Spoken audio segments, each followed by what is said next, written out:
The Biden administration is facing mounting pressure at home and abroad. The rapid collapse of Afghanistan now adding to the list of crises for the president, along with fulfilling a promise to end the pandemic and also addressing mass migration into the United States. The president did not take questions on these issues today, nor did his press secretary.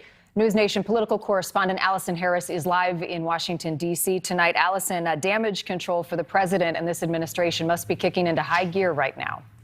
Yes, that's what we've seen all this week, Marnie. The president dealing with crises. It is not only Afghanistan, it's also COVID. It's also what's happening at the border. And not to mention the fight that's coming up over his sweeping $3.5 trillion initiative to overhaul child care and elder care. Right now, more than 5,000 U.S. troops are in Kabul. They're rushing to ramp up the evacuation effort, evacuating 2,000 Americans and Afghan allies in a 24-hour period. But the Pentagon's goal is to be able to evacuate as many as 9,000 people a day. Tonight, that evacuation effort is getting worse instead of better from what we are hearing from the Pentagon. There are evacuation planes that are taking off half full, indicating that Americans and Afghan allies are still having some difficulties getting through those Taliban-controlled checkpoints to be able to make it to the airport to get on a plane and out of the country. The Pentagon working hard to alleviate some of those issues. Fighter jets are on alert over the area to provide air support should U.S. troops' interactions with the Taliban take a turn and become hostile. The president not backing down on his decisions and saying yesterday in an interview that no American will be left behind, even if troops have to stay beyond the deadline that he has set of August 31st. Look, I don't think it was a fair look. It was a simple choice, George.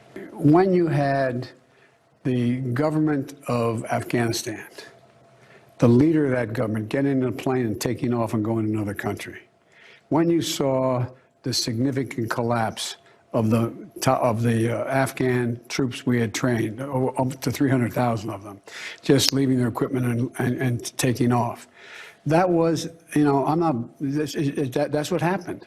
That's simply what happened. Meanwhile, here at home, even as more people are getting vaccinated, we're seeing record number of vaccinations. President Biden addressed the nation yesterday about the concerns of the increasing pandemic among the unvaccinated. The president announcing booster shots that are coming soon for those who are immunocompromised, now putting pressure on nursing homes to vaccinate staff or lose federal funding. And there's still a record surge of migrants happening at the southern border, the U.S. seeing a 2-decade high in border crossings just last month, according to data from U.S. Customs and Border Protection.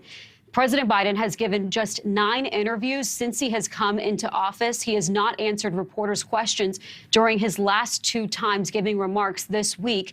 And the White House is limiting press access to those remarks, citing COVID concerns. Allison, Senate Democrats, those within the president's own party, are now calling for an investigation into what went wrong in the flawed transition of Afghanistan. What are you hearing on that tonight? So they are. We're seeing both President Trump and President Biden blaming each other for what we are watching happen in Afghanistan. And now, as you mentioned, Senate Democrats want to know who can be held accountable and what went wrong. Senate Foreign Relations Committee Chair Bob Menendez says he will hold hearings on this. The Senate Armed Services Committee Chair, Senator Jack Reed, he wants to launch an investigation into what he calls the failures of intelligence. And Senate Intelligence Committee Chair, Senator Mark Warner, he says he wants to ask tough but necessary questions about why there was not a better contingency plan, continuing to hear from the White House that they planned for every contingency, every way that this could have gone. Allison Harris live at the Pentagon tonight and outside in the Capitol. Allison, thank you.